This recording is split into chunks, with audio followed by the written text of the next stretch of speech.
እሺ እንደምን ዋላችሁ? ሰላም ዋላችሁ? አሜን እግዚአብሔር ይመስገን። ዛሬ ሰንበት ነው። ዛሬ እሑድ ነው። መስቀለ ኢየሱስ ዛሬ 10 ነው አይደል? እሺ እንግዲህ እነዚህ ቤተሰቦቻችን እኛ ጋር ያሉ ቤተሰቦቻችን ለኛ አዲስ አይደሉም።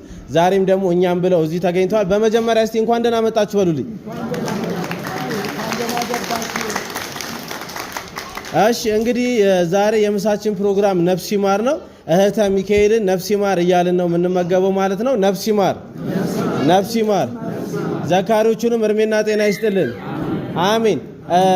እነዚህ ቤተሰቦች በአይቷቸው ሁሌም ታውቃላችሁ፣ በተለያዩ ጊዜያቶች በተለያዩ ወቅቶች እኛን አስበው የተለያዩ ፕሮግራሞች ሲኖሩ እዚህ ያደረጉ እኛን የሚያስቡን ቤተሰቦቻችን ናቸው። እኛን ስለሚያስቡ እግዚአብሔር ፈጣሪ አምላክ ያስብልን። የሞቱትን ነፍስ ይማር፣ ነፍስ ይማር። እህተ ሚካኤል፣ እህተ ሚካኤል፣ እህተ ሚካኤል ነፍስ ይማር፣ ነፍስ ይማር።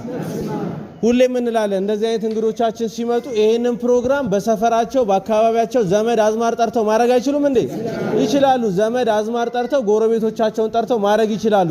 ግን እኛን አስበው እዚህ በሰውኛ በኩል ብናደርግ ለእህተ ሚካኤል ትልቅ በፈጣሪ ዘንድ ትልቅ ዋጋ አለው ብለው ነውና ይሄን የሚያደርጉት።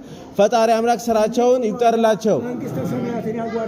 አሜን። መንግስተ ሰማያትን ያዋርስልን። እህተ ሚካኤል ነፍስ ይማር።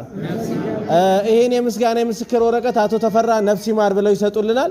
አቶ ቢያዝን ቀጣይ ጸሎት ያደርጉና ቀጥታ ወደ ምገባው እንሄዳለን።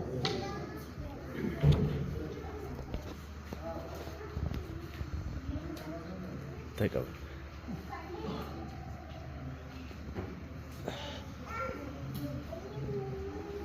እግዚአብሔር ይመስገን።